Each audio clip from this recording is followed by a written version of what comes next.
Assalamualaikum warahmatullahi wabarakatuh. Hari ini kau ada ditemani oleh 2 ekor kucing kesayangan kau ni. Boleh agak dah nama ni dah. Tengok color dia. Ya, seekor ni Blackie. Payah nak kontrol dia orang ni. Keletah sangat. Ekor ni Blackie, seekor ni Oyen ya. Ikut warna dia lah. Ni ada dah, saya ada tak banyak kucing, ada 2-3 ekor je. Yang antara yang saya sayang. Payah nak pegang. Sorry, saya cakap faham pula dah. Assalamualaikum warahmatullahi wabarakatuh. Saya Cikgu Bas Beron. Hari ni tepilah Oyen terframe pula dah ekor dia. Habis ya. Okey, saya masih lagi nak cerita pasal dunia landak. Okey, tentang landak ni banyak pertanyaan-pertanyaan yang ada yang tak terungkai, ada yang dah dapat jawapan. Tak apa, saya cuba jawab lagi. Mana tahu kok membantu. Okey, kisah duri landak kan. Kita pernah dengar duri landak terbang, duri landak berbisa. Kalau kan dia ada warna putih, tengah tu hitam. Kalau kena tikam sampai tanda hitam tu boleh membunuh ya. Gitu juga dengan daging landak, ada Asia, empedu landak, empedu. Lepas tu geliga landak yang dapat dalam perut landak tu. Yang mahal harganya tu, puluh-puluh ribu boh harga dia. Okey. Selamat menonton channel saya. InsyaAllah jangan lupa like dan juga share serta subscribe. Motivasi. Okey. Selamat menonton. Terima kasih. Layan.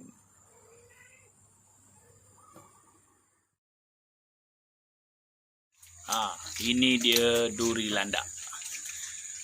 Tuan-tuan boleh lihat duri landak ada 2 warna ya. Putih dan hitam di tengah-tengahnya. Okay, dulu-dulu masa kecil kita selalu guna ni sebagai penunjuk mengaji Al-Quran ya. Rare lah siapa ada penunjuk Al-Quran duri landak ni, rare lah, akan jadi tarikan kawan-kawan lah sebab tak ramai yang ada.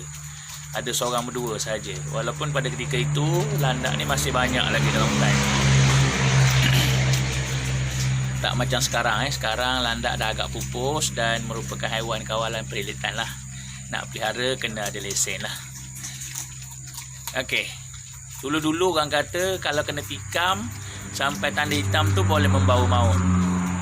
Okey, melalui pertanyaan saya bersama dengan doktor veterina, sahabat-sahabat yang melihara landak, pengalaman saya sendiri ya. Saya pernah ditikam duri landak dalam proses menguruskan dia, bagi makan, memandi dan sebagainya di kandang. Jadi tapi tak sampai ke titik hitam lah. Di betis ya, mungkin masuk dalam sinci lebih kurang, tak ada masalah pun. Cuma bengkak beberapa hari, lepas tu okey, tak ada bisa pun. Sebenarnya melalui cerita seorang doktor veterina, sahabat saya, dia kata duri landak ni tak ada bisa. Landak yang dalam kandang ni tak ada bisa pun. Tapi landak yang di hutan mungkin ada. Bisa tu bukan bisa daripada tubuh dia, tapi bisa yang diambil daripada binatang-binatang lain. Seperti ular, katak dan sebagainya yang dijumpa, yang dia makan, dia akan ambil bisa dan sapukan. Mungkin melalui lidah dan sebagainya, sapukan kepada duri tersebut, menyebabkan duri tersebut turut berbisa. Itu kisah duri landak. Okey, keistimewaan seterusnya tentang landak ni ialah geliga landak. Batu geliga tuan-puan. Batu geliga berbentuk bulat yang diperolehi daripada perut landak. Okey, ini khasiat perubatan Cina lah. Sensei ya. Kedai-kedai ubat Cina biasanya membeli batu geliga yang diperolehi daripada perut landak ini. Batu geliga ini saya difahamkan terjadi akibat pembentukan karang di dalam usus landak, akibat daripada dia memakan yang makanan-makanan dalam hutan yang tak terhadam.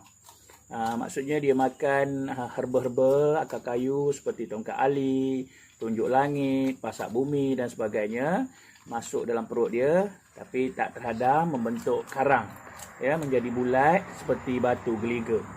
Jadi khasiat dia boleh mengubat pelbagai jenis penyakit termasuk kanser.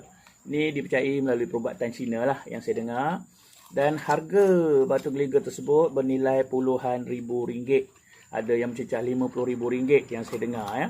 Tapi saya tidak membuat kajian juga, cuma sekadar bertanya tentang kemujaraban dan sebagainya. Katanya sangat mujarab ya. Kanser pun boleh diubati, insya-Allah lah.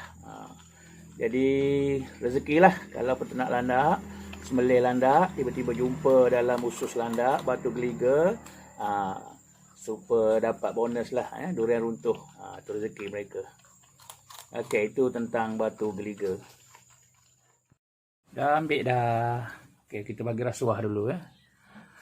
Okey, seterusnya berkenaan duri juga. Ada cerita mengatakan duri landak terbang. Ya ke tak? Duri landak terbang? Cakap faham sikit. Okey. Duri landak terbang ini sebenarnya hanya dongengan. Hanya mitos. Yang tak pernah terbukti sampai bila-bila. Hingga hari inilah.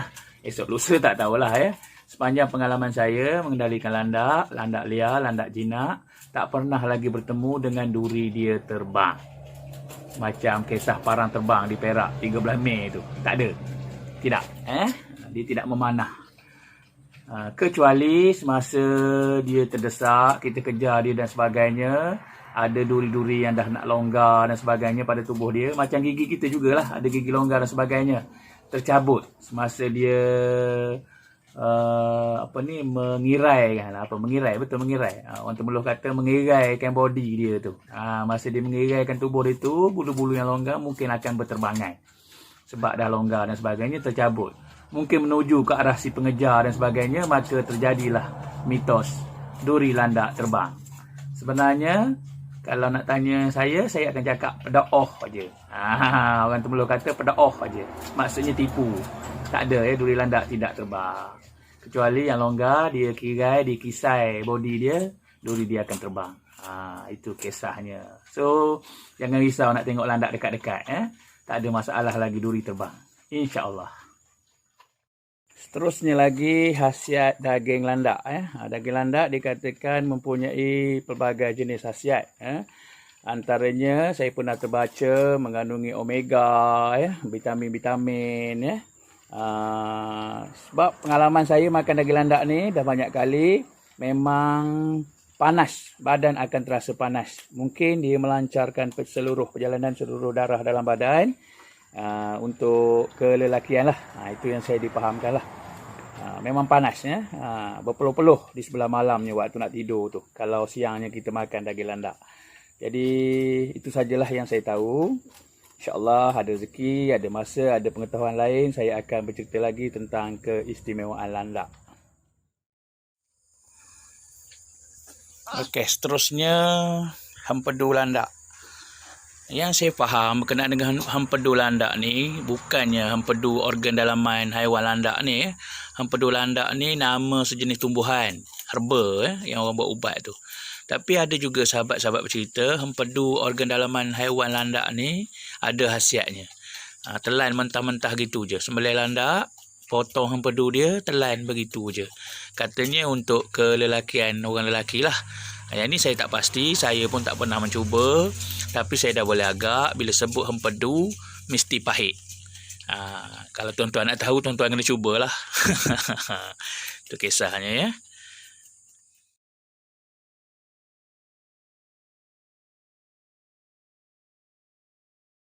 Okey, sekian dulu untuk kali ini. Saya minta maaf andai ada tersalah info.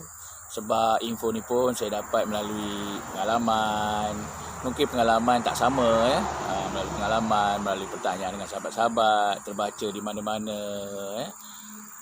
Saya tak buat kajian secara saintifik, secara klinikal dan sebagainya. Jadi sekadar untuk panduan bersama. Mungkin tuan-puan lebih arif, boleh tunjuk ajar lagi. Terima kasih. Assalamualaikum.